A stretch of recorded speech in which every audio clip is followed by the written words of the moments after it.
Hello friends, welcome back to our channel Sesha. நீங்கள் video என்ன பார்க்க போகிறோம்னு பார்த்தீங்கன்னா, இந்தியாவோட கதக் யூசிஏ ப்ரோக்ராம் பற்றி தான் பார்க்க போகிறோம். யூசிஏ என்னென்னு பார்த்தீங்கன்னா, அன்மேன்ட் காம்பேக்ட் ஏரியல் வெஹிக்கிள்.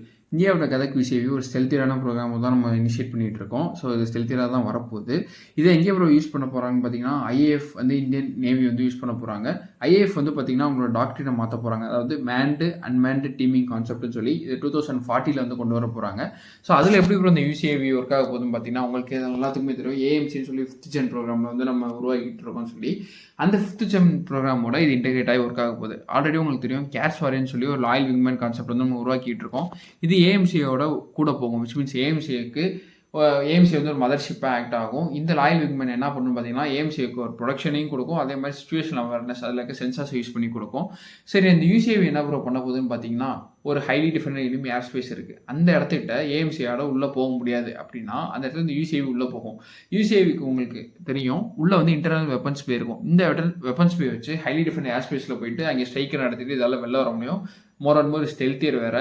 இதோட ஸ்பெஷாலிட்டி என்னன்னு பார்த்தீங்கன்னா, இது கம்ப்ளீட்டாக அட்டானமஸாக ஒர்க் ஆகும். இதில் நிறைய ஏஐ ஃபீச்சர்ஸ் வரப்போகுது.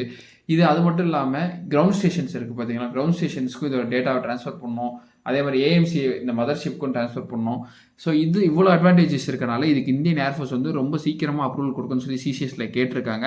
ஆல்மோஸ்ட் 60 to 80 யூனிட்ஸ் வந்து ப்ரொக்யூர் பண்ண போகிறாங்க ஐஏஎஃப். 2040 வந்து இது ஃபுல்லாக இண்டக்ட் ஆயிரும் இந்தியன் ஏர்ஃபோர்ஸில். இது வந்து 60 to 80 இல்லாமல் 150 கூட மாறக்கான சான்சஸ் இருக்குது. இதை யார் டெவலப் பண்ணுறான்னு பார்த்தீங்கன்னா, ஏடிஏ டிஆர்டிஓ டெவலப் பண்ணிட்டு இருக்காங்க. இவங்களோட ப்ரைவேட் பார்ட்னராக யாருன்னா எல்என்டி கோ டெவலப் பண்ணிட்டு இருக்காங்க. இவங்க தான் ப்ரொடக்ஷனும் பண்ண போகிறாங்க. இதில் யூஸ் பண்ணக்கூடிய இன்ஜின் தான் ஸ்பெஷாலிட்டி. அது இந்தியாவில் உருவாக்குன காவேரி இன்ஜின்.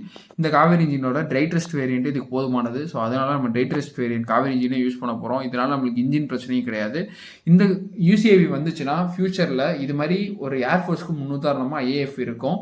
ஸோ இதை பற்றி உங்களோட கருத்து என்னன்னு சொல்லி கமெண்ட் செக்ஷன் சொல்லுங்கள். பை.